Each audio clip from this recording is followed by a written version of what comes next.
Thank you. I see Dr. Navindu Garg, Chairman, Ghaziabad branch of CIRC of ICI, on behalf of the Professional Skill Enrichment Committee, ICI. Welcome all the participants in today's webcast on management lesson from the EPICS. I also welcome CA Dr. Anuj Goyal in his absentia, Chairman, Professional Skill Enrichment Committee, ICI, CA Sripriya Kumar, Vice Chairperson, Professional Skill Enrichment Committee in his absentia. Today, resource person CA Rupa Venkatesh and other event enablers from the Ghaziabad branch of CIRC of ICI and other present over here. Now I call CA Karan Garg, past chairman, Ghaziabad branch, for further.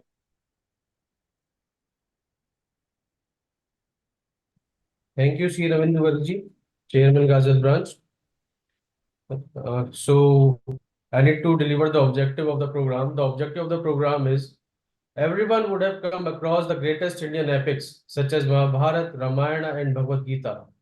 Some people believe that these things portrayed in the epics have happened in the real life, while some believe that it never took place. But no one can deny the fact that these are some fascinating epic tales. These epics teach us what to do in life, what not to do in life, and also how to live our life. Mahabharata tells us that we must stand by what's right and even fight for our rights. Ramayana tells us about love, conflict, sacrifice, and redemption, human ethics, and values. Bhagavad Gita tells us that there is one thing that is constant and that is our true essence, that is our self essence. So that is the objective of the program, and I hope everyone would be very happy after listening our speaker Rupaji, and you will get to know a lot of things about management. So back to Navinduji, and thank you so much. Thank you, Karanji.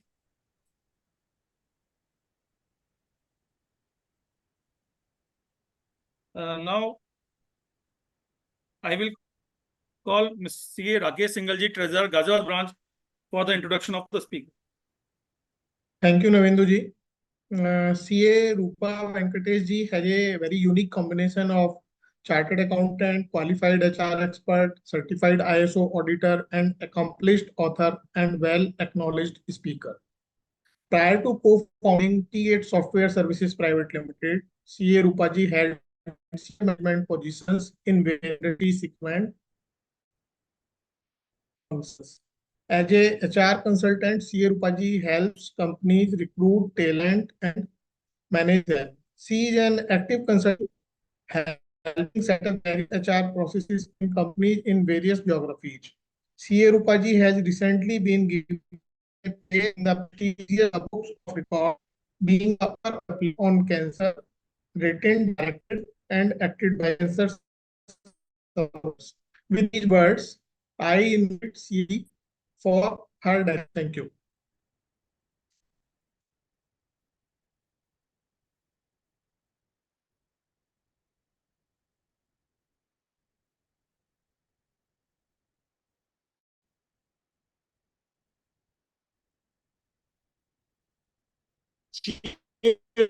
Over to you.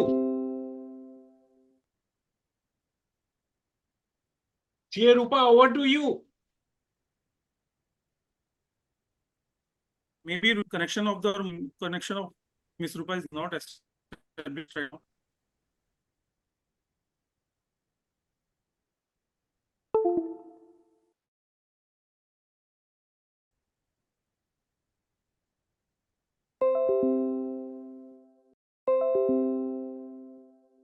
Then in absentia, introduce Sripriya Kumar and CA Dr. Anuj Goyal.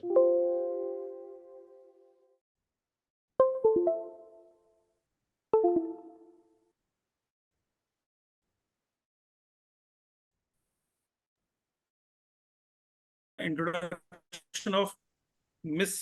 CA Sripriya Kumar, Vice Chairperson, PSEC ICI.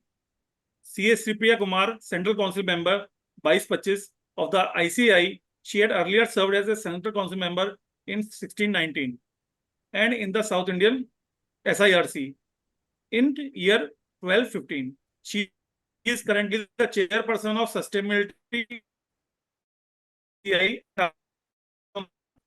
PSEC and Corporate Law and Corporate Governance Committee of ICAI and members of various non-standing committees of ICAI.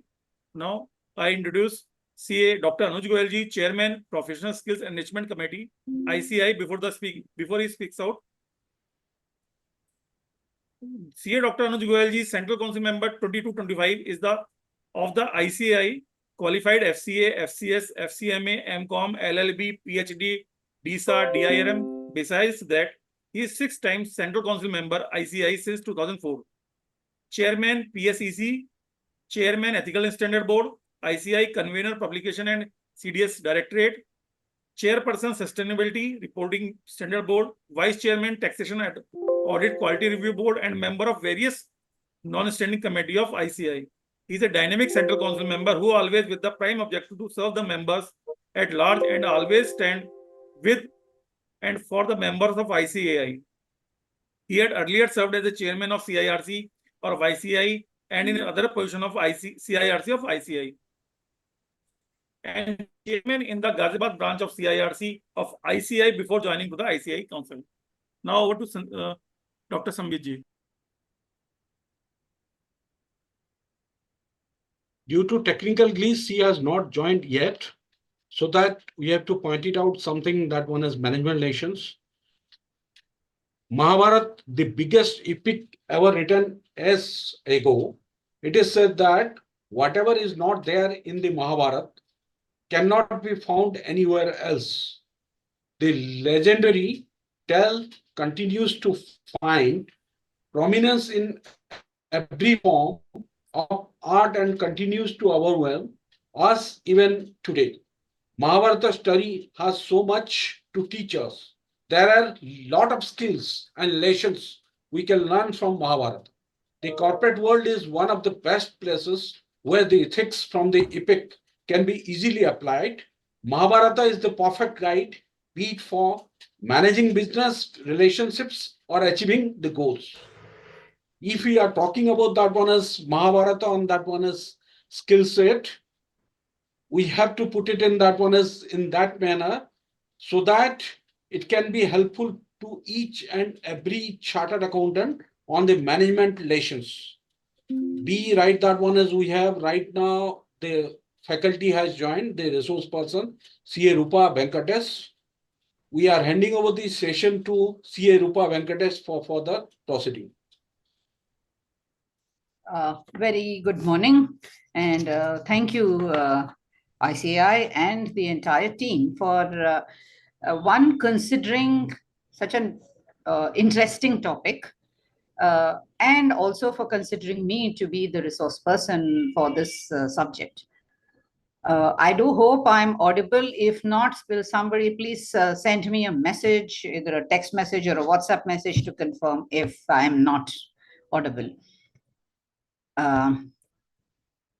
As I can see, Dr. Navendu, can you confirm with a thumbs up that you can? Yeah, thank you. Now, before we start, I'd like to confess that I'm not the best expert or anything on the subject. It is just that because I'm very interested in this subject, I would like to share a few thoughts about the various learnings one can get from the both the epics. Okay. So the two epics we will talk about will be obviously one is the Mahabharata and the second one will be Ramayana. Both are interesting. Both have great lessons to teach. Ma'am, can I take Yeah. a minute? Sure, sure. Now with us, CA Dr. Anuj Goyalji with us. Yeah. And I request CA Dr. Anuj Goyalji for his word of wisdom. CA Dr. Anuj Goyalji. Very good morning. I think we can skip the screen sharing, stop the screen sharing.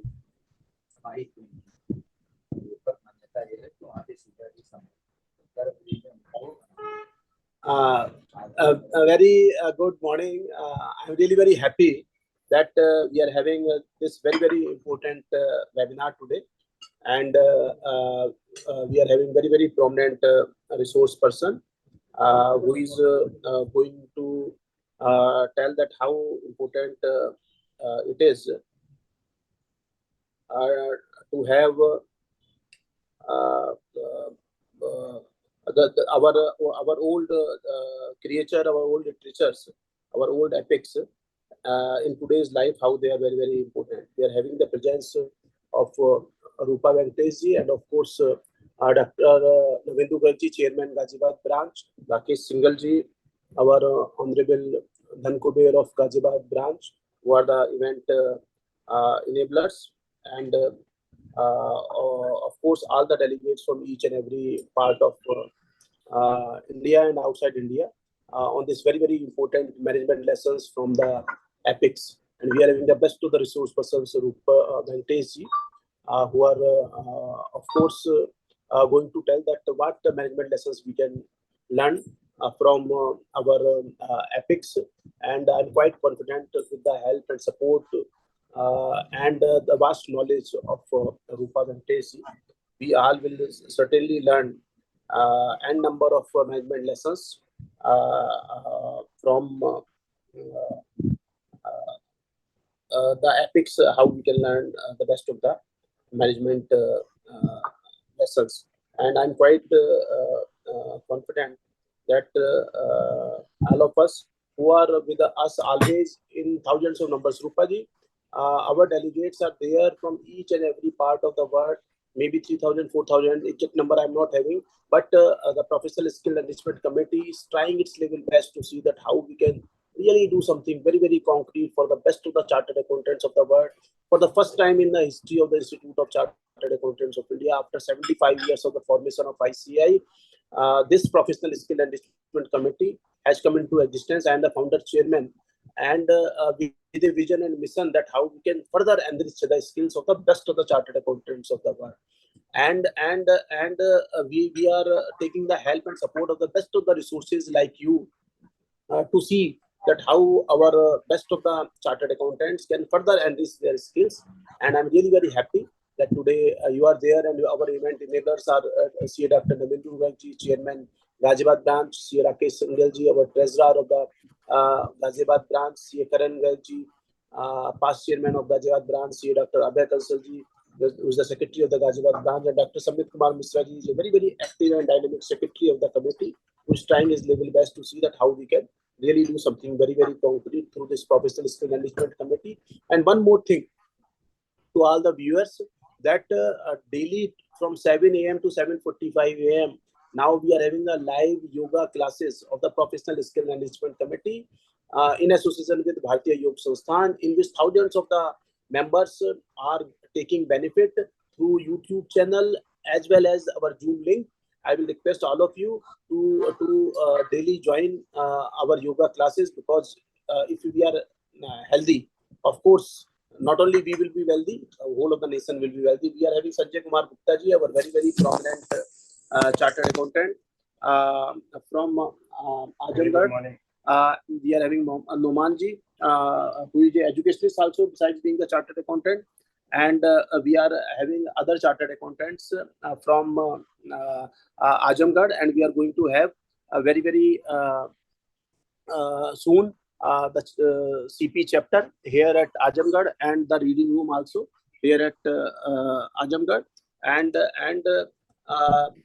next program we will be having Sambhiji, in which event enablers will be from Azamgarh. I will not be taking further time, as we are very eager to hear Rupaji, and I'm really grateful to Rupaji and all the event enablers, Dr. Navendu Gargji, Rakesh Singhal, Karan Gargji, and Dr. Abhay Kansalji, for being very active and supportive in our endeavor. Over to Rupa ma'am.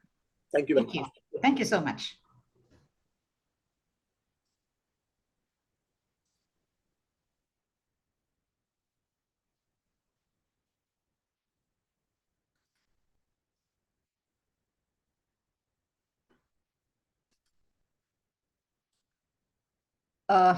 Like I was saying, though we are going to debate about the lessons we can learn from the epics, it's important to get our perspective right. Because whether we like it or not, much of our education as regards management has come from Western philosophy and thought. So if you look at Western thought, they have a very strongly materialistic approach to things. That which is material is important and valuable, and therefore it has been discussed. There's a strong base of Western thought in rationalism.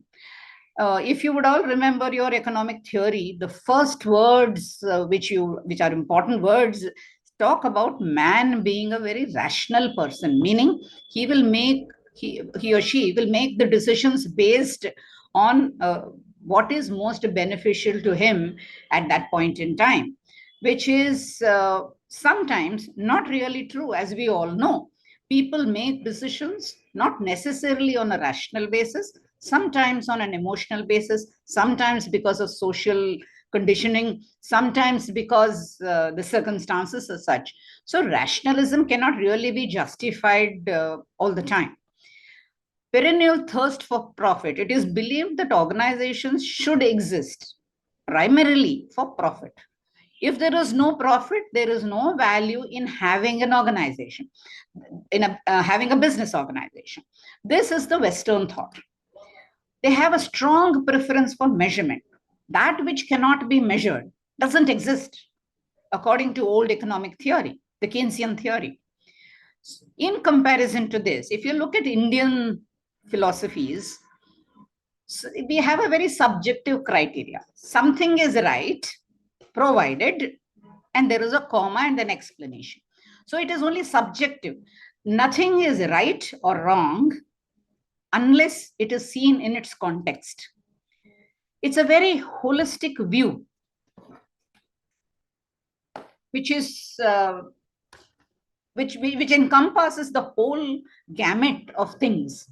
So people are not branded as right or wrong. For example, you can even think of Ravana. When we say Ravana, of course, we know that he is kind of a villain of the story, but we also respect the knowledge which he had, the kind of faith he had in Lord Shiva, like this. So we look at a human being in his entirety, because human or no circumstance is all can be ever viewed with in isolation.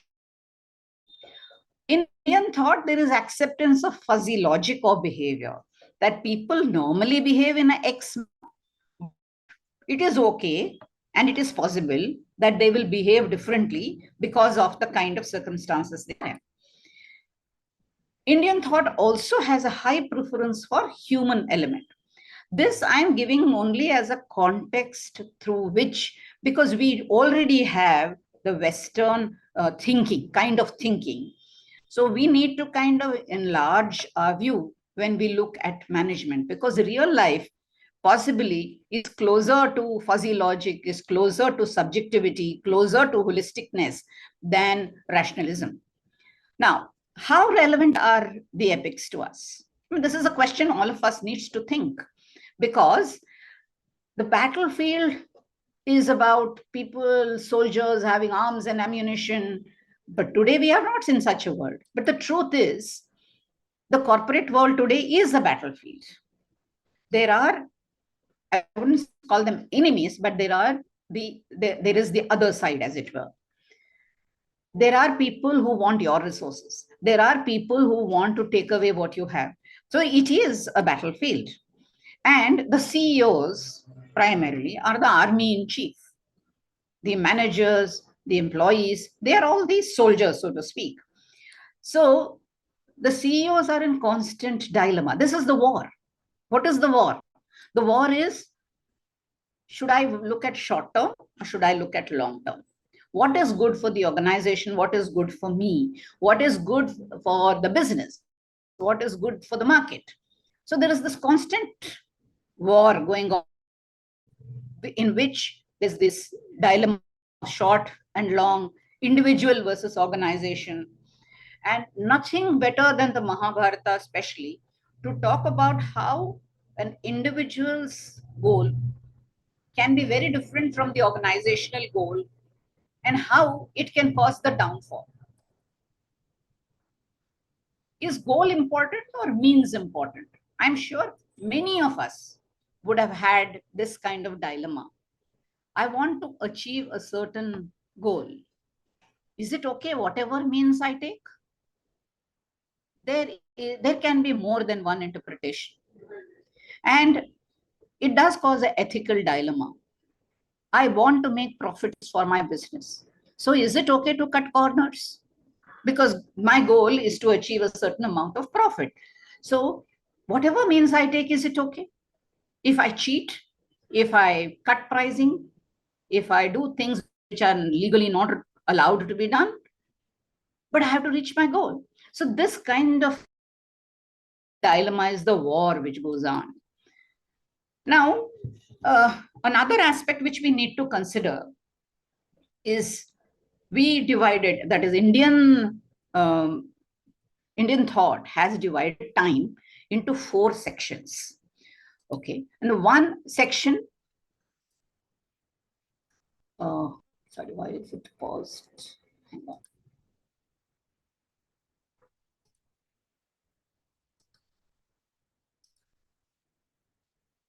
One section is called the Satyuga.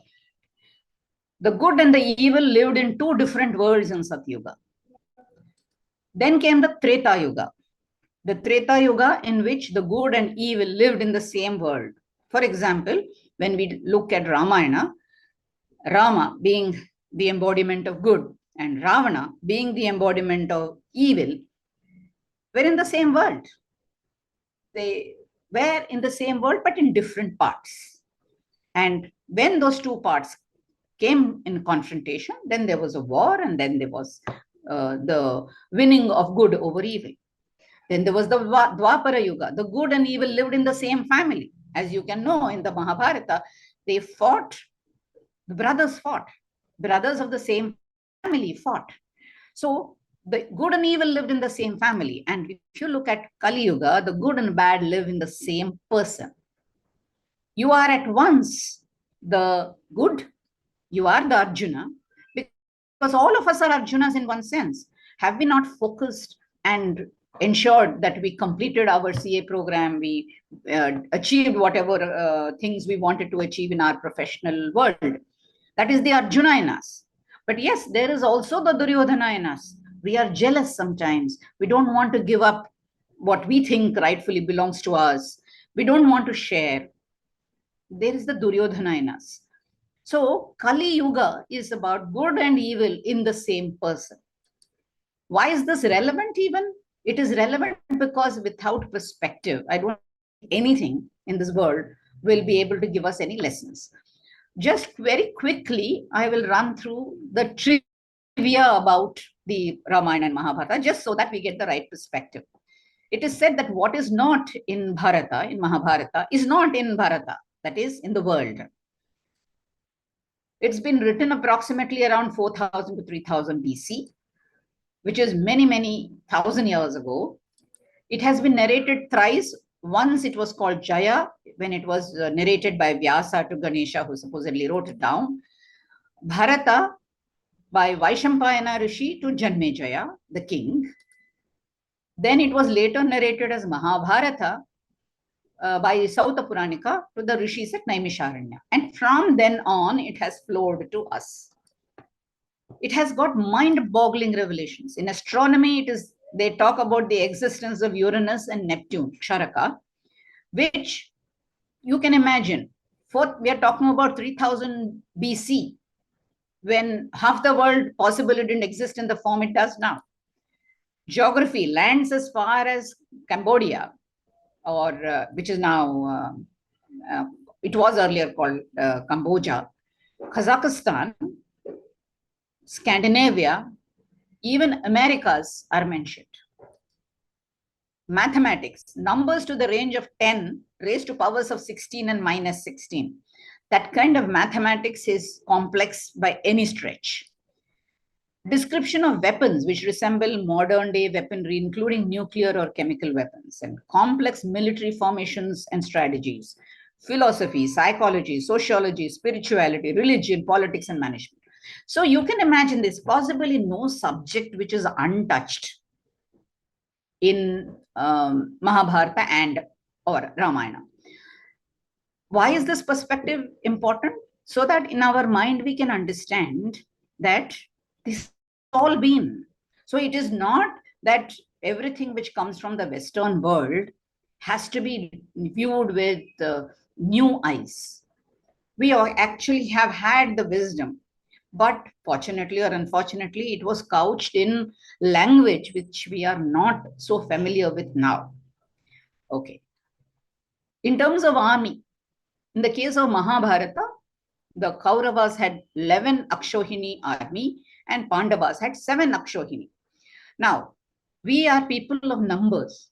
And unless we understand the magnitude of what we are talking, one Akshohini was 21,000 chariots, 21,000 elephants, 65,000 horses, and 109,000 foot soldiers.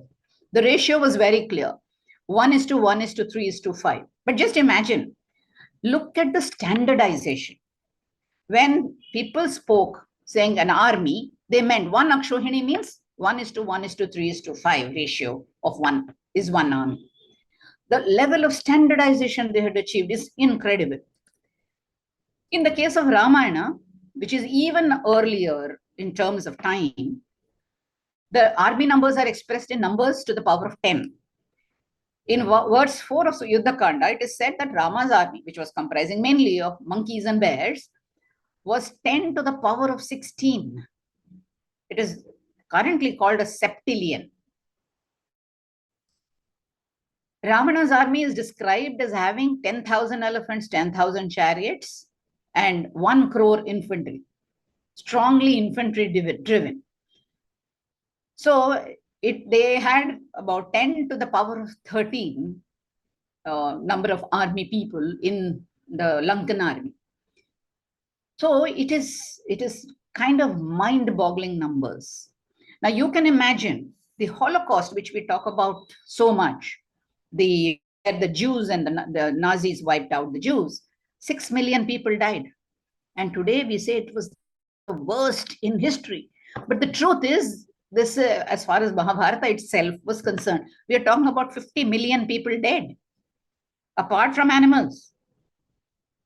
So the scale is too large. But just because we have, for some reason, called it mythology, not understanding that it is history, we tend to kind of blow away these numbers. If you look at the war lasted 18 days. The Mahabharata war lasted 18 days. 10 days, Bhishma was the general. 3 days, Drona. 1.5 days, Karna. Half day, there was no general because after Karna died, they really didn't know what to do. The next day, Shalya took over. And at night, one night, it was Ashwatthama. On the 18th night of the war, Ashwatthama went and slaughtered 5 young men sleeping in the camp who were the children of Pandavas. In the case of Ramayana, the war between Rama and Ravana lasted only 7 days.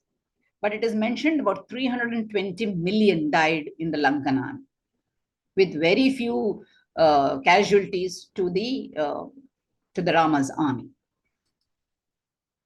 Just as a background, I'm sure everybody knows the story of Ramayana and Mahabharata. And if they are in India and they don't know the story, at least as a gist, I'd be very, very surprised. So Ramayana is about the person who is about to be crowned king.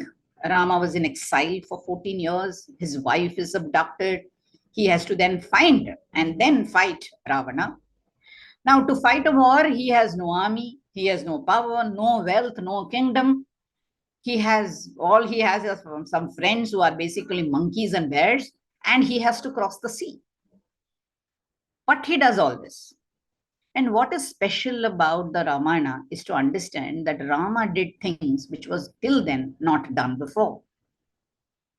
Most kings at that time married many wives for whatever reasons, but they had many wives. But Rama decided that he would have only one wife. And then people were surprised that to get his wife back, he went to such lengths. He decided to go on exile without murmur. Those were the days when kings were known to kill or imprison their fathers just to get the throne. So you have to view it in the context. Rama lived at a time when whatever he did was very different from what other people did. He did not usurp the kingdom, even though he won it in a war. Normally, they say if you win the war, you get that other kingdom, which you waged the war against. But Rama went to Lanka, he won the war, he killed Ravana. So technically, the kingdom belonged to him. But no, he did not take it. He left it to Vibhishana. If you also look at even before in Kishkinda, he helped Sugriva to claim back his kingdom. But he did not make Sugriva a vassal of Ayodhya. He said, your independence is full and complete. You are just a completely free kingdom, even though I might have helped you. So these are perspectives we have to understand. In case of the Pandavas in the Mahabharata, what is the background of these backgrounds matter as to why they won the war. Pandavas had been exiled for 13 years. They have no power, no kingdom. They have no financial power, but they have power from their allies. The Panchalas because of Draupadi, the Yadavas because of Krishna, the Magadhans because of marriage, and after killing of Jarasandha, the Chedis because of Rukmini, Krishna's wife. Whereas look at the Kauravas, they were in power for 13 years. And Duryodhana was a benevolent king. Let us not think that just because he is part of the evil gang, he was a bad guy through and through. No, the kingdom was governed very well, and he was considered to be a benevolent king. So the Swab did not misappropriate them or anything like that. They don't have, but they have the wealth and power, but they also have the wealth of Indraprastha, which they took over from the Pandavas. So that is the background in which the war was waged. How did they prepare for the war? I'm going to run a few slides so that I can get to the real meat of the session, which is, of course, using my favorite methodology, which is stories. So just wait for the stories. I'm just going to run through these slides. How did the Kauravas prepare for the war? Karna went on a country-wide military mission, subdued the different kingdoms, acquired the wealth. But in the process, they lost a lot of men. There was a lot of war fatigue. How did the Pandavas prepare for the war? I mean, they also knew that war was imminent. So they turned their attention to improving their weaknesses. Arjuna went out on a mission to get Divyastras. Then Bhima got the blessing of enhanced power through Hanuman. Then Yudhishthira learned from various rishis how to govern the country and also how to not lose at the game of dice from Chitrasena. They also set up allies and alliances. Why is this important? Again, I keep coming back to the present day. Why is this important? Today, we cannot talk enough of networking. Networking is nothing but allies and alliances, right? We have to prepare for this real world war. Okay, you must have alliances with different people with different skills. It is not countries in this case, but people with different skills. Some people may have financial powers. You may have to, obviously make alliances with them. You have to give something so that you can receive something.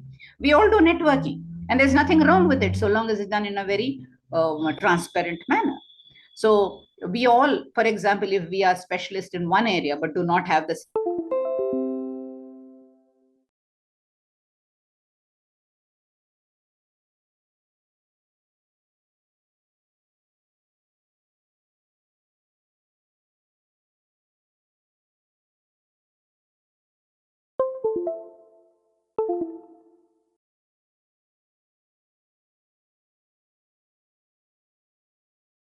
Shakuni and Gandhari, of course.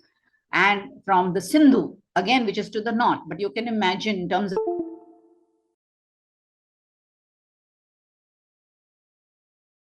was the husband of the sister of the Kauravas. Dushala's husband was Jayadratha. And then Cambodia. There in Cambodia and Cambodia, they lived a very brave king called Bhagadatta. Bhagadatta was a terror and very, very brave, considered to be so strong that he could possibly lift his own elephant and throw it apart. I mean, it was like, obviously, it it must have been a, what should I say, a very exaggerated statement, but still saying a man has got the strength of 1,000 elephants. It is more meant to awe you with the amount of power he had. Pandavas, they had no wealth, they had no power, they had powerful allies. They had the ally of Panchala through the marriage of Draupadi, Dwarka through the marriage of Arjuna with Subhadra. See, the point I'm trying to make is when you have nothing, you have you. The Pandavas are displaying exactly that. They don't have anything else, so they have them. So they use them. What is them? They use themselves through marriage to create allies. Panchala, great kingdom, extraordinary army wealth. Okay, so that the marriage with Draupadi was a great position of power. Arjuna married Subhadra. Sahadeva married Vijaya. That is how they got the support of the Magadhans after Jarasandha was killed. Jarasandha's son Meghasandhi and Vijaya were brother and sister, and that is how Vijaya married Sahadeva. Chedi, which is Rukmini's son. Rukmini came from Chedi, and Nakula was married with Karnamai, who is the cousin sister of Rukmini.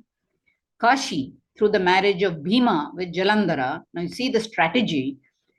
Duryodhana married sister, one lady by name Bhanumati. Her sister was Jalandhara, and Bhima, the arch enemy of Duryodhana, married Bhima.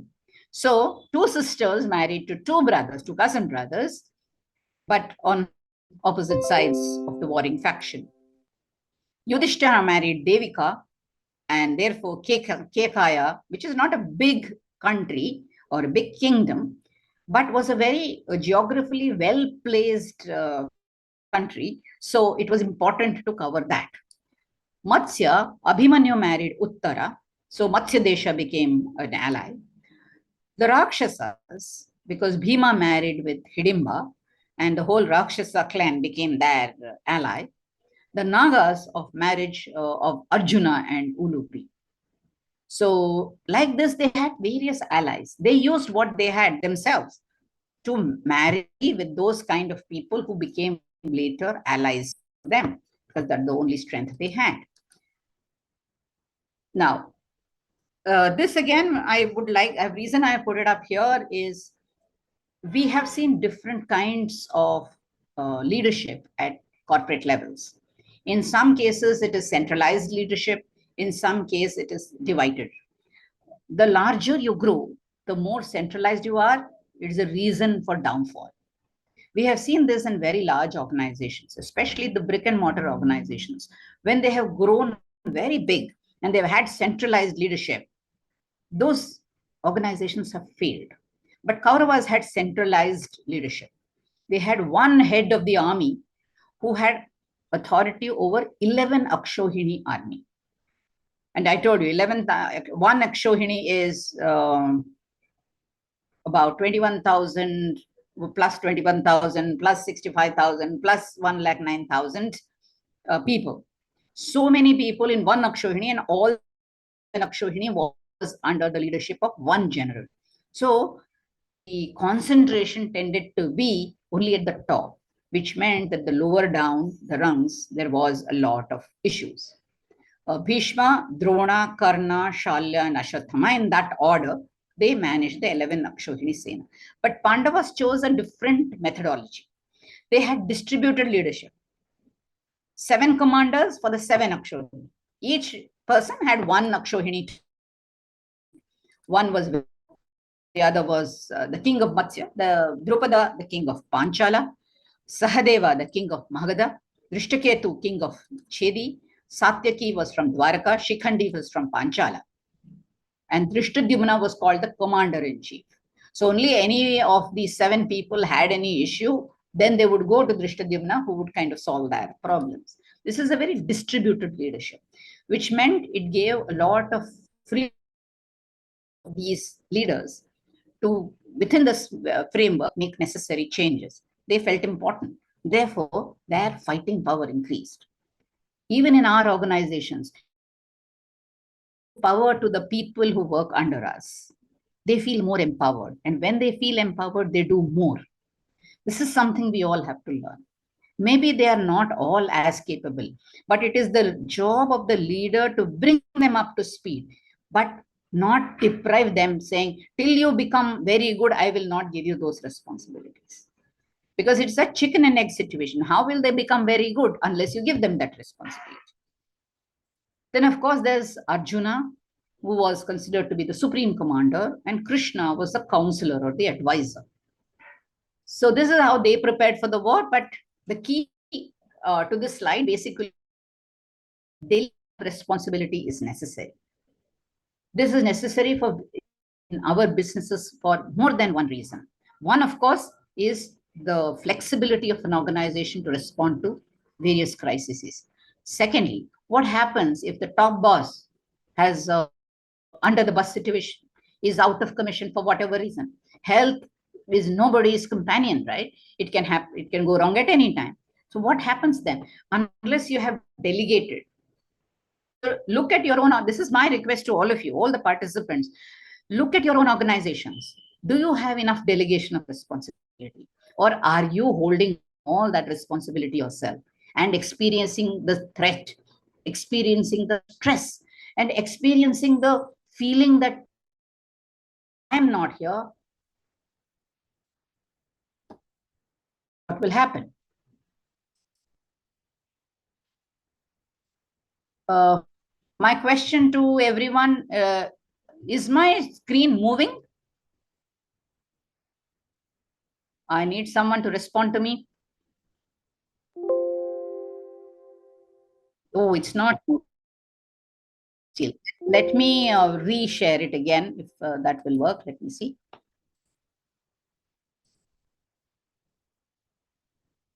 Okay.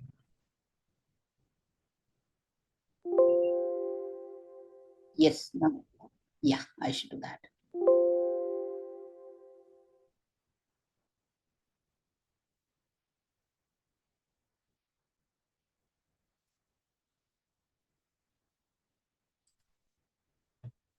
Okay.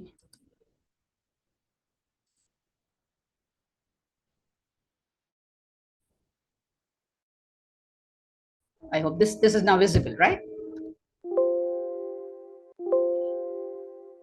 Why is it not going into screen mode?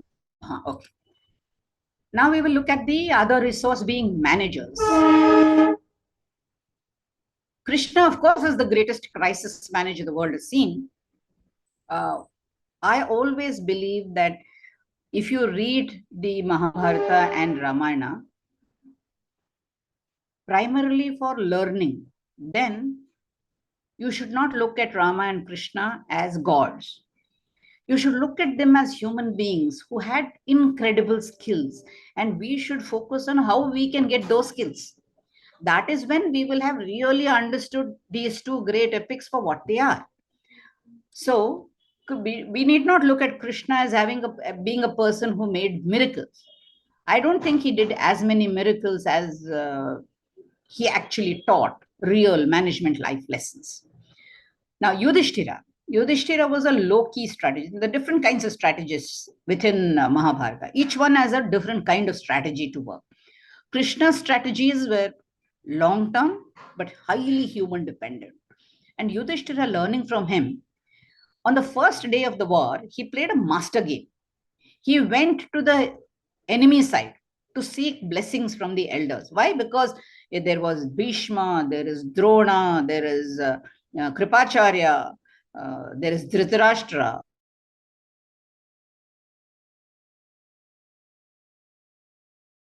Goes to that side to seek blessings. But it's actually a master stroke.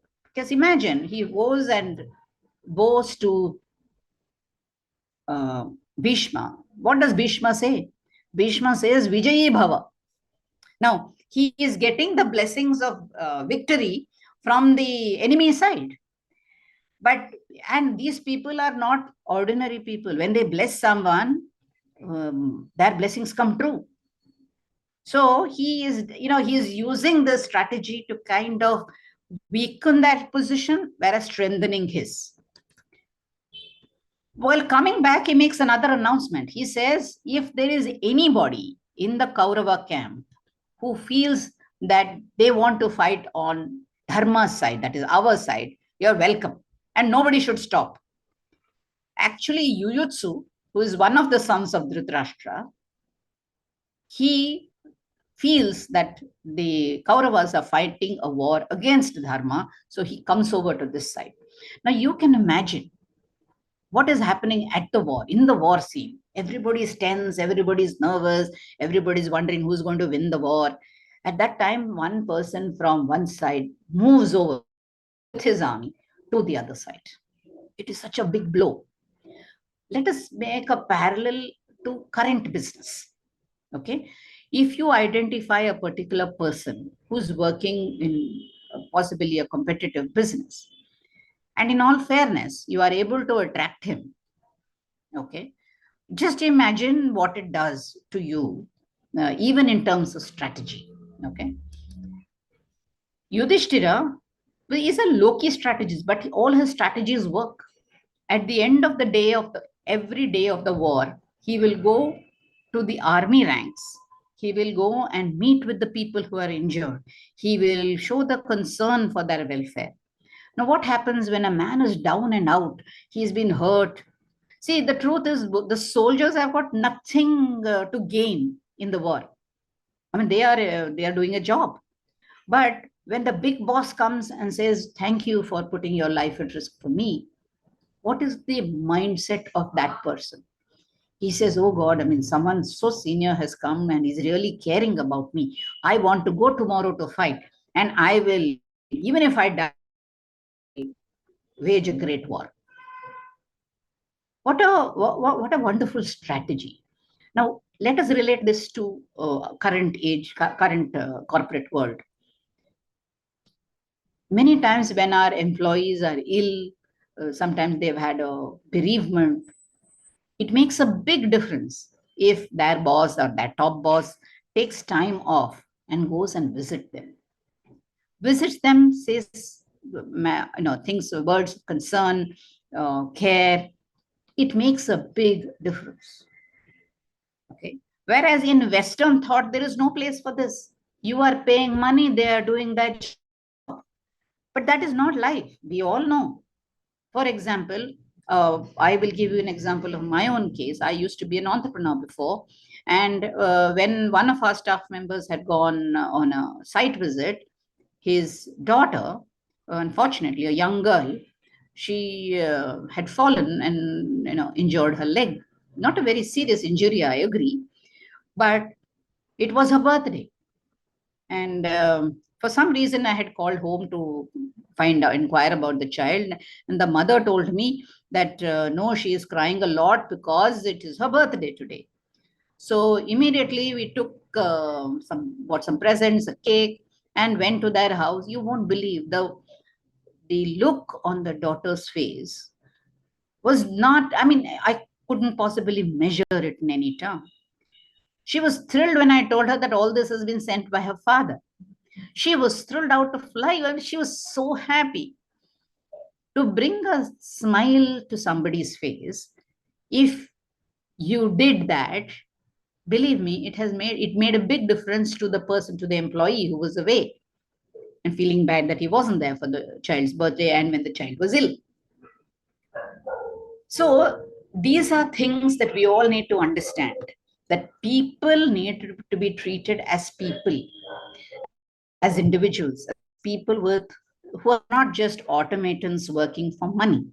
When we stop the distinction and start creating this value that I like you, or I value you, or I want you because you're an individual with certain skills, that will make people stay with your organization, be concerned for your organization, work well and better for your organization. So knowing enemies' weaknesses and exploiting them is important. And to inspire, to invigorate and counsel your own team in times of need is extremely crucial.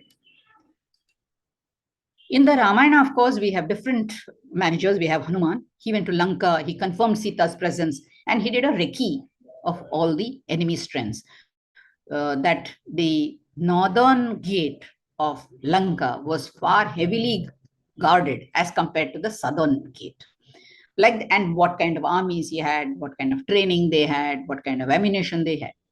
Jambavanta was one more manager in the Ramayana context. He was old but very wise, and he was there as an advisor. So he ensured that people did not, in their own excitement for war, did not rush into various things. So he was very, very valuable.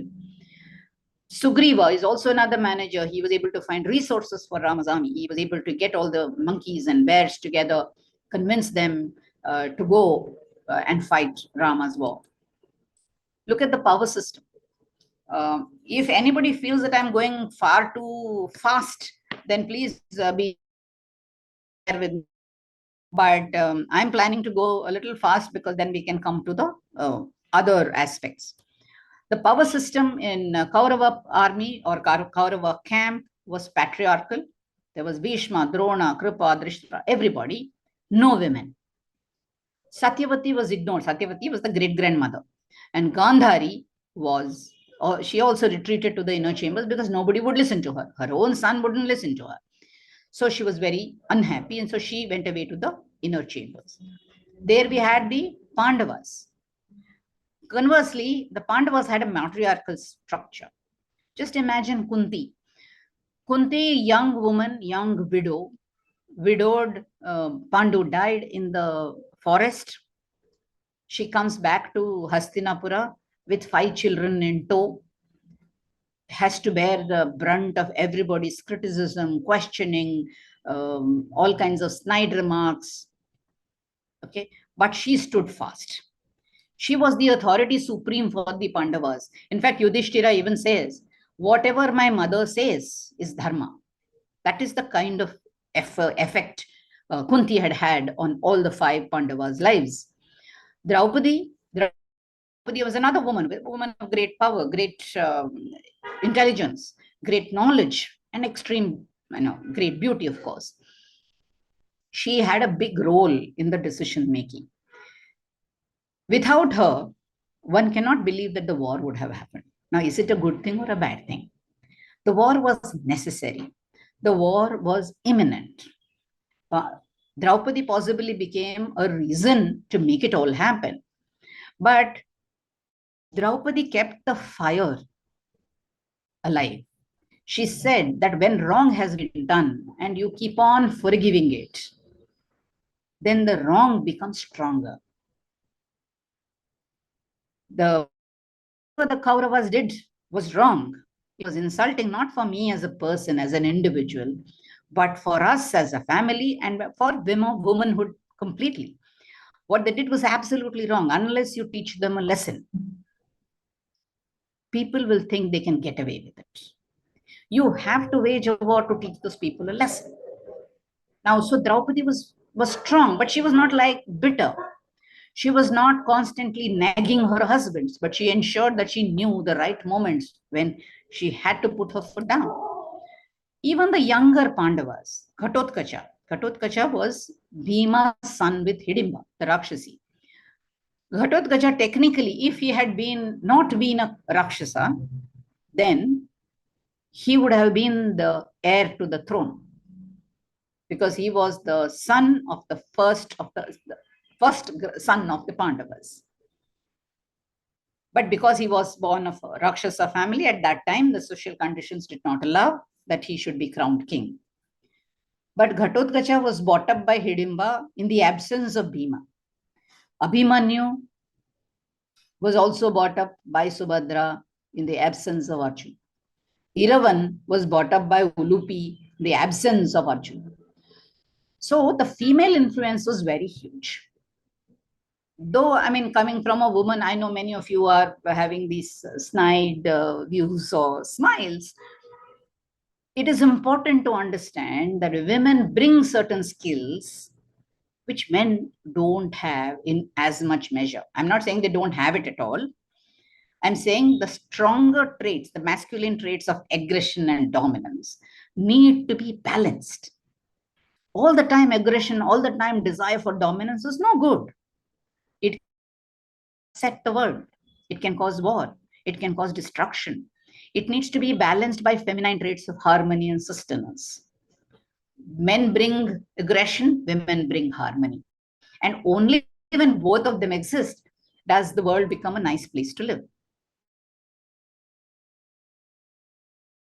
The principles of management. Before we let us understand where these principles came from. In the Western context, there was an economist and thinker by name Henry Fayol. He drafted 12 principles of management. He said every business, corporate or otherwise, every business should be governed by these principles of management. If you follow these principles, then your business will be successful. Let's look at each and see whether they are also relevant, and or can we get some equal stories from the Ramayana and Mahabharata. One of the first principles of management is vision and focus. That means every business must have a vision and must have a focus to achieve a certain set of goals. This is true.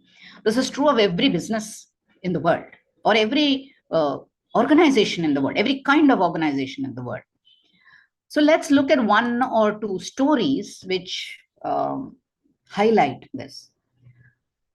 I'm sure everybody knows the story of Bhagirath, but let me, for those of you who might have forgotten pieces of it or don't know it fully, there was a king named Sagara. Sagara wanted to do the Ashwamedha Yaga. And when he decided he had to do the Ashwamedha Yaga, he bought a horse, which was properly decorated and anointed and worshipped, and let loose. So whichever kingdom the horse went to, that kingdom had a choice, either to fight or to let the horse pass. If the horse passed, that kingdom became the vassal or the underling of that kingdom. So the horse ran and ran very fast and went off to Patal Loka, that is the netherworld, and stood there in front of sage Kapila. There was a rishi by name Kapila who was meditating. He didn't know anything about the horse. The horse came and stood there. When the horse did not come back after a long time, Sagara sent his 60,000 children. I'm assuming it is an army of 60,000 people. They went and searched for the horse. They found the horse in the Patal Loka, and Kapila was sitting there. So they thought Kapila had stolen the horse. So they insulted him. And when Sage opened his eyes, he was so angry at their insults that just by looking at them, he burnt them to ashes. And when they didn't return, Sagara's grandson, Anshumanta came looking. Then he realized what had happened. Then he asked Narada, what is the way in which I can give moksha, or I can give liberation to my ancestors, because they have all been burnt with a shapa, with a curse. So how will they ever achieve moksha? So Narada says there's only one way, that is to get Ganga. So he prays to Brahma, because Brahma is the father of Ganga, and requests that please you ask your daughter to come and flow over the ashes of my ancestors so that they can get moksha. After years and years of penance, by the time Anshumanta could get any value out of it, he dies. His son Dilipa, he tries. Dilipa's son Bhagiratha, who's now the king, he decides that he has to do something. So he again prays to Brahma. Then Brahma tells him, I can ask Ganga to come, but how will she come? If she jumps from the heaven, the earth will get washed away. So you go and pray to Shiva. So he goes and prays to Shiva. And Shiva says, okay, let her jump on my head. I will trap her in my locks. So she does. In a great mighty roar, she jumps from the heaven, only to be caught by the locks of Shiva. And she's unable to come out. Then again, Bhagiratha has to pray to Shiva, please release her, because the purpose of her coming to earth was that she should, flow over the ashes of my ancestors. So Shiva says, okay, fine. And he just unties one small lock and Ganga flows out. But still, she's a mighty river. She flows out. And from then on, she is called Bhagirathi, the daughter of Bhagiratha. She flows and she flows in a big flash flood and destroys the ashrama of Jannu, another Rishi. Jannu becomes very angry. He drinks her up in a gulp and she is dried. Then again, Bhagiratha has to pray and convince Jannu, who says, okay, fine, I'll let her out. And he lets her out through his ear. And from then on, she is called Jannavi, the daughter of Jannu. And further she comes and then she flows over the ashes and they get liberation. Imagine the amount of struggle, the amount of focus Bhagiratha had to ensure that he got Ganga to earth. Okay. This is the steadfast. Even today, we say when somebody works very hard for something, we say Bhagiratha Prayatna, as in the effort of Bhagiratha. So much of effort has gone in. So this is the kind of vision and focus which is displayed over years and years together to get moksha. Now, is it relevant to us? Of course, it is relevant to us. To achieve something, great amount of perseverance is necessary. Others may scoff, others may say, oh, what is the need for you to do this? But if it is your vision and if it is your focus, then you got to do it. People will say that, oh, for others it was so easy, you are struggling, maybe it is not for you. Maybe they will try to decry. But yet to stay steadfast, that is the Bhagiratha or the focus of Bhagiratha. Rama also, when he went in search for Sita, it was also, he was a one focused person. He would focus only on that and did not waver from his purpose of finding his wife. Go on with so many stories from the Ramayana and Mahabharata about how important it is to have the vision and focus. All of us. For example, even whenever we talk of focus, we talk about Arjuna, who was learning archery from his guru. And when the guru says, okay, what do you see? The earlier student said that, yes, I can see the tree and I can see the bird on the branch. And then the teacher asked the next student, what can you see? I can see the branch and I can see the tree. I can see the bird. Okay, what else can you see? The third student says, I can see the bird. Okay. When he asks Arjuna, Arjuna says, I can see the eye of the bird. And that is all. I can see nothing else. That is the kind of vision and focus one needs to have to achieve one's goal in life. What is the other principle of management? Planning and strategy. Every organization must have a plan and must have a strategy to achieve that plan. Now, it's all easy to say this, but there you are in your business. What is your strategy to achieve plans? Maybe sometimes wishy-washy. But for having a plan, to have a plan and to strategize and to get it, requires what we all call the real thinking. Most CEOs should not be spending time doing things. They should be spending time thinking about doing things. When you think and you plan and you strategize, others can implement it. So if we look at one story from Ranchor, I know many of you are aware that this is Krishna's name. Ranchor, people in the western part of India would recognize this as the name of Krishna. Now, Ranchor literally means one who leaves the war. Ran is war, chod is leave. So one who leaves the war. Who is the one who leaves the war? It's a coward. It's a person who runs away from the war. He is not a great trait. But look what happened. The people in Mathura were jubilant. They were happy. They were seriously, whooping with joy. Why? Kamsa, the tyrant king, had been killed. And everybody was so happy that no more of these tyrants. Two young men, Krishna and Balarama, had managed to kill Kamsa.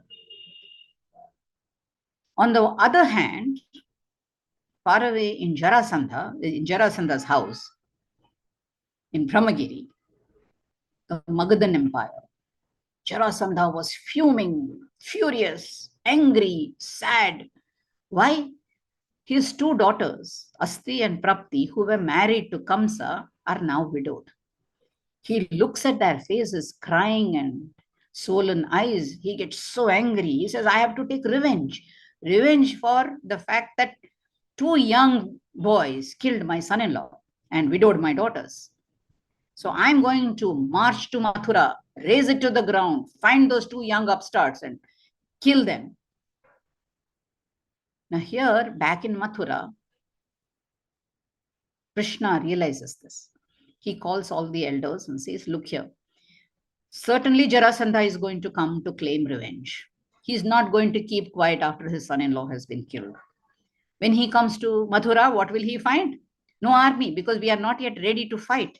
Because Kamsa is dead, the whole army is, not in a good shape. So how will we face this man? He's going to kill everybody at random. Do we need to kill everybody? So the best thing to do is for me and Balarama to run away. Everybody's shocked. They say, as a Kshatriya, you want to run away? Run away from war? We are willing to support you. Krishna says, no. Standing there and being killed by the enemy is not the right strategy right now. That is not what we should plan for. We should plan that the two of us will run away. We will ensure that Jarasandha knows that we have run away. So he will leave Mathura and he will come after us. If the two of us have to die, so be it. But let us save the larger group of Mathura. Let us save the women and children who have suffered long enough already at the hands of Kamsa. Let them not further suffer anymore. So he was willing to take the title, the not so great title of being called Ranchod, and he runs away. And of course, Jarasandha comes to know. And Jarasandha decides not to go to Mathura, because what's the point in going to Mathura? The people of Mathura did not do anything. It was these two young men. So he races after them, goes to Gomantaka Hill. There, of course, Krishna and Balarama, with the help of the tribesmen there, they managed to defeat Jarasandha. It's a very interesting look at the plan. Sometimes in our lives, in our businesses, we have to take certain action, which others may say is cowardly. For example, if you're an entrepreneur and your business is not doing well, of course, it is a failure. So how to accept failure? It is not a joke. But your strategy is, your plan is to do business. Maybe this is not the right business. To make that decision to close down your business and go after something else. Yes, people will call you a failure. They'll call you a ranchod. They will call you cowardly. But it is better to be called cowardly and do what is right for you than to struggle and lose everything you have in a business which is not either at the right time, at the right place, or the right people. So this is what is planning and strategy. Planning and strategy is to know when, what you need to do. The other point, I know many of you may not immediately resonate with, if you have read the Ramayana or the Mahabharata, that at times of peace, in times of peace is the greatest risk. There was a time when there was peace in Hastinapura, an uneasy peace, but peace nevertheless. People in Hastinapura were quiet. Pandavas were kind of, okay, not happy, but okay. They were managing to live their life. They were learning various skills from Dronacharya. And in the case of the Yadavas, they had moved from Mathura to Dwarka. They had become very prosperous. Everything was hunky-dory. Life was good. And everybody was just generally enjoying life. What a great time to be in. But Krishna realizes that this is not a good idea. When warriors become complacent, that is the time when danger will strike. So he organizes a chariot race. People laugh at him, saying, why have a race and chariot race and all that? We're all enjoying life. Why should we bother? But Krishna insists, and with great amount of cajoling and everything, he actually has a chariot race. And the reason why I bring this up, I feel this is planning a strategy. In every of our businesses, having been an entrepreneur myself, I have realized in every business, there will be a time when there is a lull, there is quiet. Either the next project has not yet kicked off, it will take some more time, or business is low, which happens sometimes because of business cycles. And in the case of practicing chartered accountants, there is a lull between the time you finish one deadline to the next deadline. I'm sure all of you are familiar. At that time, it is important to have a chariot race. I mean, I don't mean a chariot race. It means that you have to pay attention to that time. You have to plan and strategize that your staff or you must upskill, must read, must realign, must think of other things which need attention. Maybe you need to put your documentation in place. Maybe you need to train your staff with certain skills. Maybe you need, so these are many things which you need to do. So it is not about saying that, during the lull, I'm waiting, I'm enjoying the peace, because I know from the next 2 months onwards, we'll have to start working again. Of course, you have to start working. But I've heard, I personally have no information about this, but you can all confirm this in your own minds, that whenever there is a break between two deadlines, especially in CA firms, I hear that people put in their papers. I don't know if it is true, but maybe it is. And I wouldn't be surprised if it is, because that is the time when they have not much to do. And then they begin to think, and the grass is always greener on the other side. So they want to move. So this is something which maybe something we all need to think about. Another principle of management is communication, which is the lifeblood of an organization. Ravana's address to Rama and Lakshmana about how to govern a country, how to govern a kingdom, what is the right measure of taxes, what is the right punishment to be given for treason. These are the kind of questions he addresses. Ravana's address is considered to be one of the finest moments of the recitation of the Ramayana. Then there's Sanjaya's commentary. Sanjaya was in a very unenviable position because he was supposed to, with Divya Drishti, recite whatever was happening in the war to Dhritarashtra. But he knew Dhritarashtra was very partisan. He did not want to upset him, but he did not want to not tell the truth. So he had to tread a very difficult line. And some of the verses in the Mahabharata are worth the read just to enjoy how Sanjaya tells the truth without offending the listener's mindset. This is what we all need to learn. And of course, the Gita is another great example of communication. How to communicate to a person who has given up. Arjuna says, Krishna, I dare not fight. Look at who is on the other side. My great-grandfather is on the other side. My guru is on the other side, from whom I learned everything. How am I supposed to shoot arrows at them? I will not fight. If I have to die, so be it.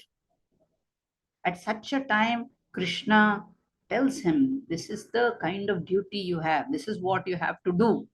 But he does not say, fight. He says, I have explained to you what is your duty. Now it is up to you to decide what you want to do. This is the kind of communication which we all need to focus on. Let's look at resources. What are the kind of resources we have, or in this case, in Ramayana and Mahabharata, what kind of resources they had. Rama had a monkey army. He did not have trained soldiers. He did not have money. He did not have ammunition. He did not have maps. He did not have any kind of luxury. These were the resources he had, and yet he won the war. So the point I'm trying to make is, it's not what you have that makes the difference. It is what you do with what you have, which makes the difference. Women were strong resources as far as the Pandavas were concerned. There was Kunti, there was Draupadi. Kunti, who was so strong, who brought up the children in a manner which was right, where they were willing to take risks. They were willing to accept, failure. There was Draupadi, who ensured that they kept on the right path. Then there was Bhima's son Ghatotkacha. Ghatotkacha was a resource which was used. What is a resource? I think it's important to understand.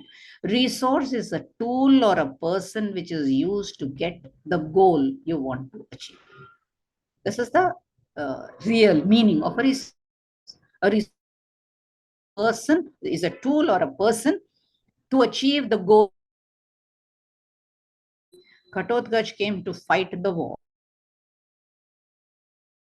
He was very, very brave. He was capable of great destruction, and Duryodhana was unable to even see the kind of problem he was causing.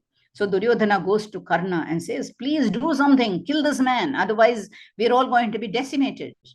So Karna is very reluctant because he has saved the Shakti Astra for Arjuna. He wants to kill Arjuna with it.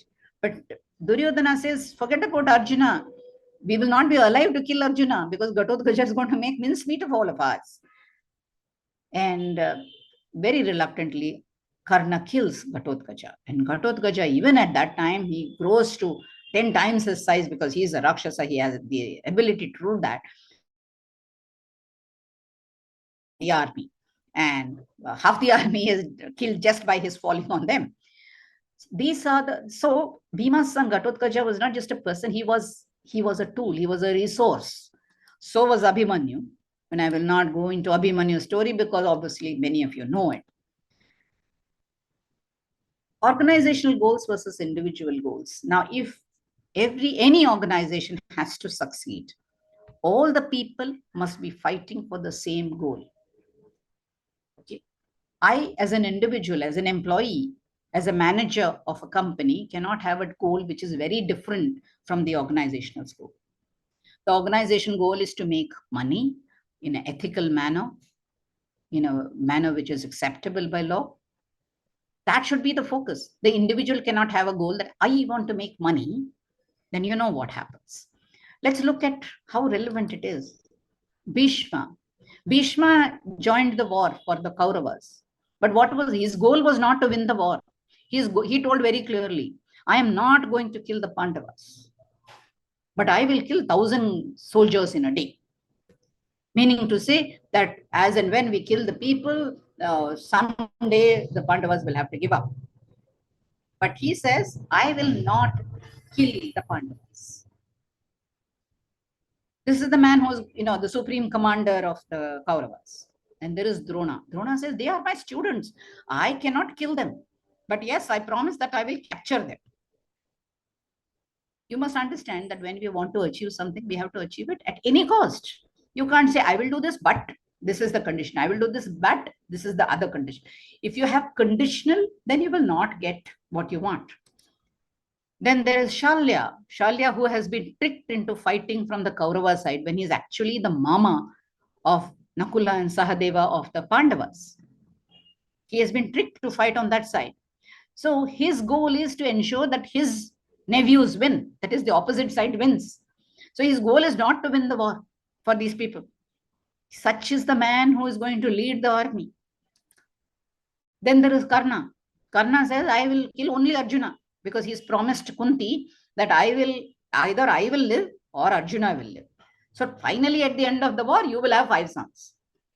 So this one is so many times in the war, he is in a position to kill the brothers, but he does not. He is waiting to kill Arjuna, and somehow, that doesn't happen and he is killed. So if these are the kind of goals individuals have, how will the organizations gain? Think about this even in your organization's context. Do all the people, do all the managers, the vice presidents, whoever you may have, what kind of goal do they have? Are they able to see clearly what the organizational goal is? Okay. Now, all characters are within us. Now, I actually started with this saying all the characters of the Ramayana and Mahabharata are within us. If there is a Rama, there is also a Ravana. If there is a Arjuna, there is also a Duryodhana. There is Bhima in us. We are very strong in certain aspects, not necessarily physical strength, but even in terms of other strength, mental strength. We are very strong, but yet we have certain weaknesses. Okay, we easily fall for people. We love food so much, or we love inaction so much. So all the characters are within us. So when we read the Ramayana or Mahabharata, you must identify, oh, I am behaving like this. Oh no, I should start, because this was what brought this man downfall. So let me see what I can do to avoid those. Jealousy, ambition at the cost of everything else. Those kind of things is what jealousy, greed, all these have issues. We all have them. I mean, not that we are born without it. But if we recognize what they are, then it makes changes. Karma. Now, this is a wonderful word, which at times I've debated and said, what is karma? What is destiny? What is fate? And what is free choice? As individuals, if it is my karma to do something, then why should I even bother? Why should I even read? Or why should I even struggle to accomplish something? But that is not the true meaning of karma. In a very simplistic sense, the way the Western world has qualified it, it is simply whatever you sow, you shall reap. That is one level of karma. But the other part of karma is that, especially under the Sanatana Dharma, it is believed that this is one life. We may have multiple lives, and it is a continuum. Whatever good you have done versus whatever bad you have done, someday there will be a balancing. And as chartered accountants, who but us to understand balance sheets, right? We should appreciate the fact that finally karma will come back to us, no matter what. It is not that today, by doing something wrong, you still achieved something, you got a lot of money, let us say, that even though you decide that, oh, I got my due, so to speak, if you have done something which is not appreciated by the universe, you will have retribution. And if we are conscious of this every time, then I think we will change our behaviors. And I wanted to share with you one very nice story, which I'm positive many of you might not have heard. This is the story of how the Sudarshana Chakra was born. Apparently, there was a demon by name Sudharma. What a name. But he one day saw Lakshmi. He was besotted with her. She's so pretty. I really have to have her as my wife. So he goes to Lakshmi and says, please come and be my wife. Very direct approach, maybe that's a good thing. But Lakshmi says, yeah, I can't marry you because I'm already married to Vishnu. So because I'm married to Vishnu, I can't marry you. Now, Sridhama says, I will fight Vishnu and I will kill him. Then you can marry me. So he goes and challenges Vishnu to a duel, saying, you come and fight with me. Whoever wins will be Lakshmi's husband. Now, Vishnu is not really sure he should fight, but then anyway, he goes to fight. He fights Sridhama. Now, unfortunately, Sridhama has been blessed with a boon that unless a weapon is made to kill him, he will not be killed with any other weapon. That weapon should be made to kill him only. So he fights, Vishnu fights. Then he says, okay, let's do a time out. I will come back and fight with you. So now he goes to Shiva, and Shiva is his friend as well as a philosopher and guide, right? They are part of the Trinity. But he thinks that he will get some kind of advice from Shiva. He goes to Shiva, but Shiva is sitting in sadhana. He's closed his eyes and he's doing meditation. So Vishnu thinks that he should go and offer him puja. So maybe then Shiva will wake up. So he goes and gets 1,000 lotuses and begins to do puja to him. And as he's doing puja, his eyes are closed and he's praying to Vishnu, to Shiva to bless him. Shiva opens his eyes, and in just to trick Vishnu, he takes one lotus flower and puts it behind his back. Now, Vishnu wants to complete the Sahasranama. The 1,000th flower is missing. He looks here or there, he can't find it. Then he realizes, excuse me, let me get a drink of water.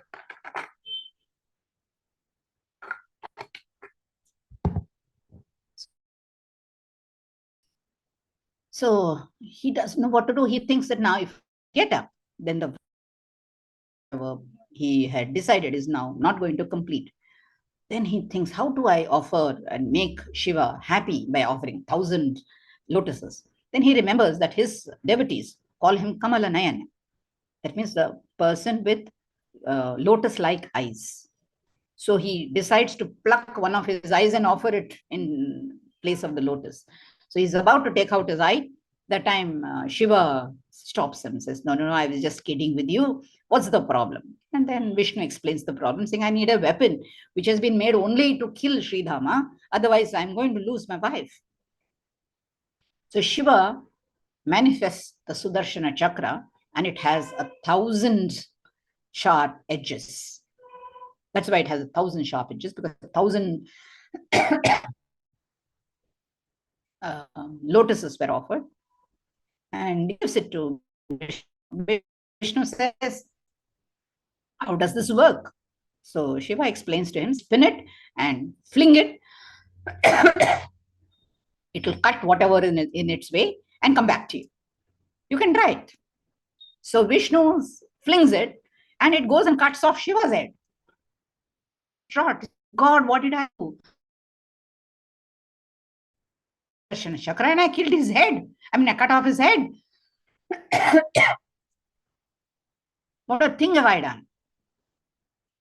Then Shiva's voice is heard, saying, look here, don't worry, I am the Trinity. I can't die. But this is my karma. At one time, I had taken off Ganpati's head, right? And because of that, I have to now with my. This is why it was karma that decided that my head also should be chopped off. Don't worry, take back on my body, I will to life. The moral being, no one, absolutely no one can escape karma. That means whatever you do will finally come back to you. So if whatever actions we take, if we ensure that we are aware that tomorrow it will come back to us, our actions will change. Leadership is not about power, but about power to empower others. Krishna is a great leader, not because he had power. By the way, he was never a king. He was at best a chieftain.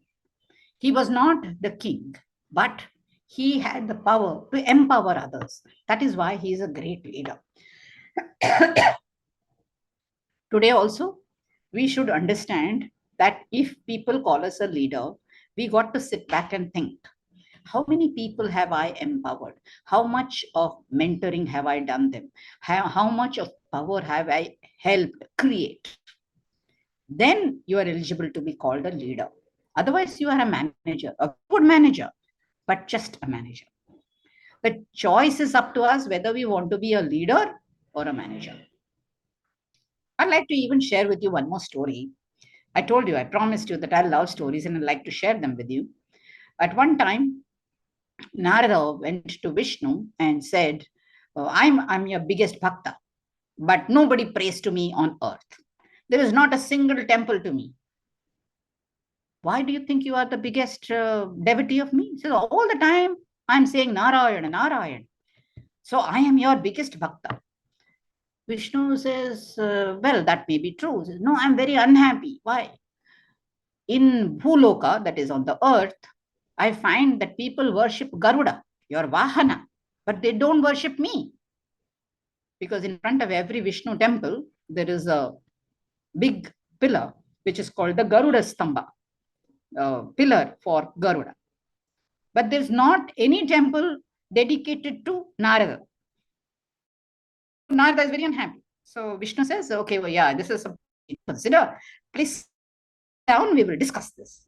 Like a true leader, he will not disappoint. This is one good leadership quality. That somebody comes to you with an issue, it is important to listen, not give the solution. First, listen. So he says, okay, fine, sit down, let's discuss this. At that time, there's one loud commotion outside. So Vishnu says, Narada, go and see what happened.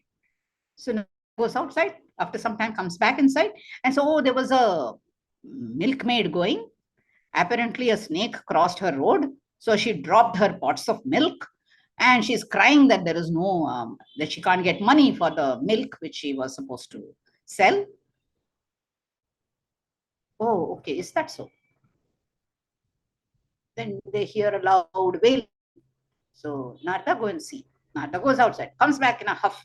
He says, look at that lady. She is sitting there and crying, and she wants that Lakshmi, because she has so much of wealth, she should pay her the price of the pot of milk, even though she has not got the milk. Such opportunistic people. Oh, is that so? At that time, Garuda comes running. Says, sorry, sir, sorry, I am a little late today. Why? What happened? No, I was seeing that there was one milkmaid. She saw a snake, and apparently she got so scared that she dropped her pots of milk. But I kind of consoled her, asked her to sit down, told her not to worry about the snake. And then she cried about the fact that she now doesn't have milk to buy to get the money. So how will she feed her children?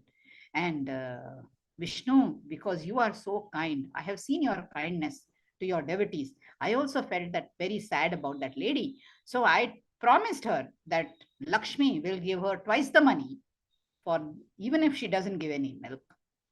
And you won't believe that woman in turn has promised that for the next 2 days, she will give milk without taking any money from Lakshmi. I hope I have done right. Vishnu looked at Narada. Now what do you say? Narada understood. He says, the true mark of a leader is when his ability to sympathize with the world, or whatever his behaviors, whatever his values are passed on to the disciple or whoever's with him. I have not imbibed any of those qualities. Garuda has. So Garuda should be worshipped, not me. And he understood. So leadership is not about power, but about power to empower others through the values, through the understanding, through the empathy which the leader has. Mentorship. Obviously, mentors are mentors should be mentors and not tormentors, I guess. But in a real sense, it is easy to be mentors, but it is at the same time very difficult to be a good mentor. To be a mentor, you must be able to distance and be able to get the responses from the person who is your mentee. The thing is, the unique aspect about human beings is that we know everything, but we don't know that we know. That is where most of our knowledge is. We don't know that we know. But mentors are those people who will bring out those solutions from within us. And like Krishna is a mentor, if you will really read the Mahabharata or even the Bhagavata, you will find that very rarely Krishna gives solutions. He asks the right questions so that that person says, oh, I think I should be doing this. Oh, yeah, this is the right way for me. That solution is not coming from Krishna. That solution is coming from whoever goes seeking his mentorship. So that is what one thing we should focus on. A few other lessons, I'll run through this in another 5 minutes, and I think that will bring us to the end of the session. Don't respond when emotional. One big lesson we can learn from the epics. Pandu was emotional when he shot a deer without even understanding, and it turned out that it was a rishi. When you are emotionally charged, don't make promises. Whether it is happiness or whether it is sadness, when you're very unhappy, don't make promises, don't respond. Okay, that is what is in the local language, you call it as spashana vairagya. When a person dies, at that time you feel you don't want to live, you don't like any of the materialistic, because you are hurt. At that time you should not be making promises. This is what we need to learn from the epics. There are any number of cases where people in an emotional sense, for example, Bhishma made a vow that he will not marry when he was very emotional about it. He was so keen that his father should be happy, and in that emotion he forgot that as a member of the royal family, as a crown prince, he had a responsibility to the country. His own responsibility is one thing, but he became emotional. He promised his father, I promise that I will never get married, and therefore there will be no claim from my heirs to the throne. Because of that, so many things followed which caused the war. Otherwise, there wouldn't have been a war. So don't respond when emotional. Focus on solutions, not problems. Let's take the example of Duryodhana. Duryodhana was focused on the problem. The problem is, I want my kingdom. I want the kingdom. I don't want to share this kingdom. The whole of Hastinapura should be mine. That was his problem. I don't want to share. That was his problem. He was not focusing on the solution. What could be a solution? Krishna goes to him and says, if you are fair, give half the kingdom to the Pandavas. But if you don't want to do that, at least give 5 villages. If Duryodhana had been solution focused, he would have given 5 villages, end of story. There would have been no war. But Duryodhana is focused only on the problem. I won't want to share. I don't want to share. Many times, all of us, we behave like this. We are focused only on one issue which we have. We are not thinking, is there a small solution to this? Where I get the major part, yet there is no large-scale disturbance in the family or in the business. Okay. Bad company is bad. Of course, it's a no-brainer. But Shakuni is a bad company.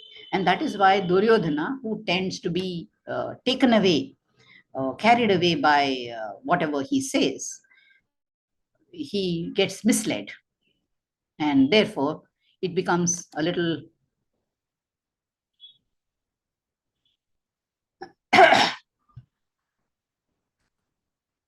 so bad company, we all are aware. The irony of bad company is always very enjoyable. This is the irony. God has ensured that people who are bad company for you are very good at talking to you. You feel that you have had fun along with them. You feel that they are agreeable to whatever you do. But it's time for all of us to look at our friends and understand whether they are really being valuable or they are being fun only. Okay, so this is something which personally, at a personal level, each of us need to solve for ourselves. Identify real friends. Now, this is where I have an issue with the Mahabharata. Karna is just defined as a great friend. But I personally think that he is not a good friend. A good friend is one who will prevent the person from doing something which is wrong. But Karna does not stop Duryodhana from doing all those things which he shouldn't have done. If he had been a real friend, he would have stopped him from sending the Pandavas to Lakshagraha and burning down the Lakh Palace. If he was really a then he would have prevented Draupadi episode from happening in the court of Hastinapur. If he had been a real friend, he would have prevented the war from happening. He would have prevailed on his friend. A real friend is not someone who gives up their life for you. A real friend is someone who can ensure that you have a good life. So this is something which we all need to sit and ponder over. So in summary, I would like to say that management principles in Indian philosophy and thought have accepted man's foibles, comings, and suggested options of behavior. Certain things are wrong, but then if you have to do them, try to get out of it in this manner. Okay. The Indian perspective has always been on the larger good than the personal gain. Now, again, let's go back to the first of our slides, goals versus means. In the Mahabharata war, there are many things which were done which were considered to be adharma on both sides. So it is not that only the Kauravas did wrong things and the Pandavas did not do any wrong. There was right and wrong on both sides. Like Yudhishthira was supposed to be a person who never lied, but he was made to lie, or that's a justification, but that is not really true. Because when Drona is fighting, Drona is unstoppable. Krishna says, you tell that Ashwathama is dead. Yudhishthira says, how can I tell a lie? He says, no, you say that Ashwathama is dead. You are talking about the elephant Ashwathama. So Yudhishthira says, Ashwathamo hataha, that is Ashwathama is dead. The elephant, Kunjaraha. Ashwathamo hataha Kunjaraha. But just when he says Kunjaraha, Krishna blows the conch. So the sound of Kunjaraha is lost in the din. And Drona hears only Ashwathamo hataha. So he puts down his arms and says, I'm not going to fight anymore. And that's when Shikhandi kills, the Drishtadyumna kills Drona. So one must understand that sometimes wrongdoing is done, but it is okay if it is for larger good, but not for personal gain. For personal gain, if you do wrong, then it is wrong. But for very large good, you do a little wrong, that is considered to be pardonable. That is the dharma of the Dwapara Yuga. Okay. There is a better appreciation of Indian thought and values of late, which is a good sign. Today, I find large number of people actually reading the philosophies and saying, oh, in Ramayana it is written like this, in Mahabharata it is like this. Does this apply now? Is it a good example to take from? Why do we have to consider only the Western thought as the right management principle? There are principles even in the Indian thought and philosophy. So to read them, to have a better appreciation of what is in them, how to apply it to our own lives, this is increasing, and which is, I believe, is a good sign. So thank you everyone for paying close attention, hopefully, to what I have said. And I don't think that there is an option to do any question answer, but if you can send it to me over chat, I'd be happy to respond in whatever fashion I can. So over to you, Dr. Navendu. Yes, ma'am. I would be taking over. CA Consul this side, Secretary Gazette Branch. Yeah.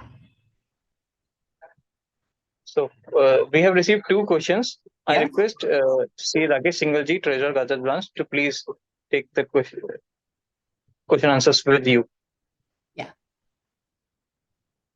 Questions? In the chat box, sir. Okay.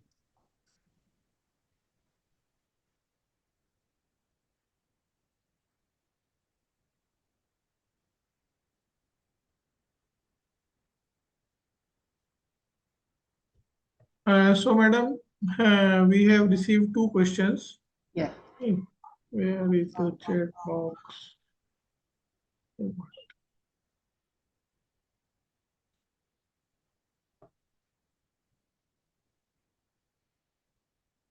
Abhay? No, I think Yes, I can see these messages which says, Yes. I hope it is the same. Yes. Our ethics lecture more on secured savings nowadays. Emphasis is more on risky investment and expenditure. Is the deviation good for self-sustained economy? I assume that is the question. But Yes, ma'am. yeah. So my response to that is very simple, that if you look at it in a small microcosm of secured savings versus more risky investment, it appears that our epics are talking of being safe. But I think in terms of risk taking, there's nothing better example than the epics. So they encourage people to take risk.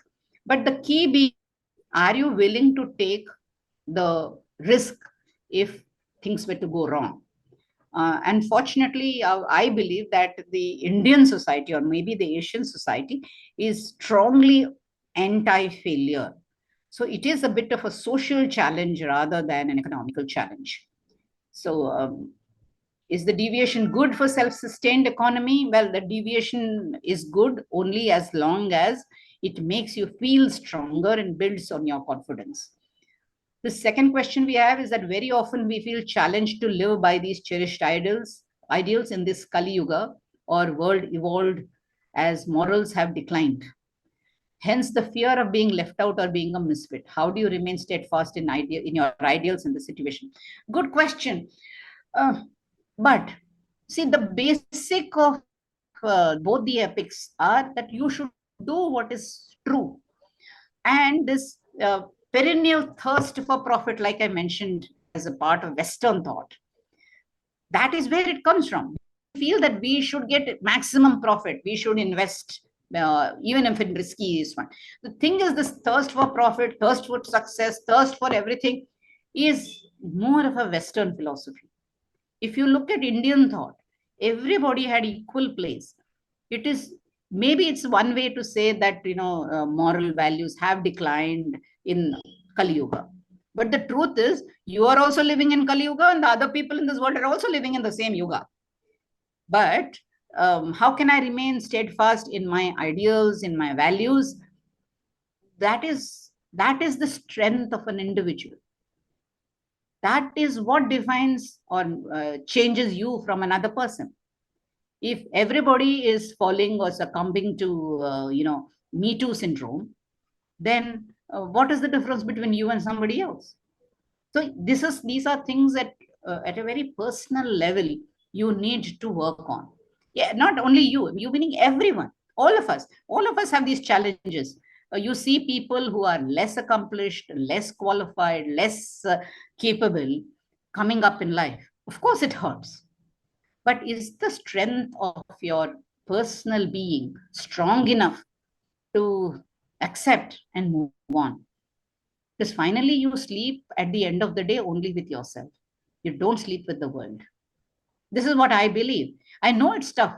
Believe me, I have been in business. I've been an entrepreneur for 15 years. God knows I have suffered. I struggled with this idea. But finally, I have realized it is all about me. It is not really about the world. It is not about the values of the world. It is about me.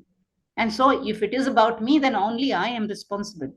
So if I decide that no, I will not do certain things which don't agree with my value system, I won't do it. And I will suffer the consequences of it.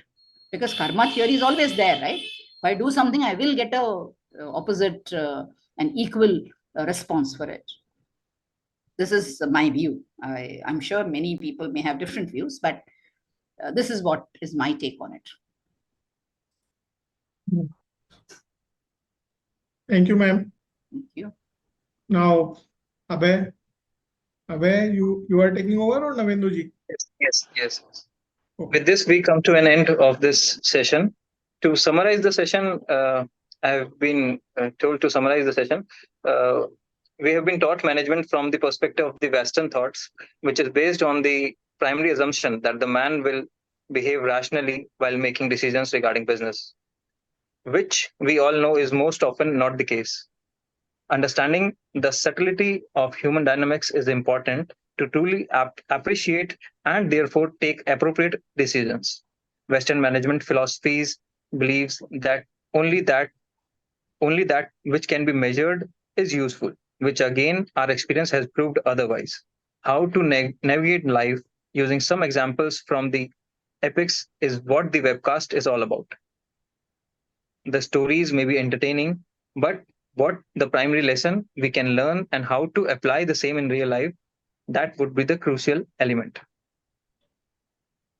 With now, for the formal vote of thanks, it has been an honor to be the part of this wonderful webinar or webcast on the management lessons from the epics organized by the Professional Skill Enrichment Board of ICI. On the behalf of the PSEC committee of ICI, we would like to extend our heartfelt thanks and gratitude to our speaker, C. Rupa Venkatesh, for her enlightening session, and in the absentia, and CA Dr. Anuj Goyalji, Chairman, Professional Skill Enrichment Committee, ICI, CA Sri Priya Kumarji, Vice Chairman, Professional Skill Enrichment Committee, ICI, for their active guidance. Sincere thanks to our event enablers from Ghaziabad branch of CIRC of ICI, who enabled the webcast throughout. A wide round of applause and thanks to the organizer, Professional Skill Enrichment Committee of ICI, our today's speaker, C. Rupa Venkatesh, and other stakeholders who made the webcast a memorable one. Finally, we would like to thank all the present here and helping us make this webcast a grand success. Thank you to all. Thank you. Thank you. Can I have one question? Yes, ma'am. Do we have a number, how many people attended the webcast? Ma'am, I can share it, and that one is online. By WhatsApp, I can share it. Okay. Excellent. Yeah. Thank you so much. Just for my information. That's it. Recording stopped. Thank you to all. With this, we conclude this today's session. Thank you. Recording in progress.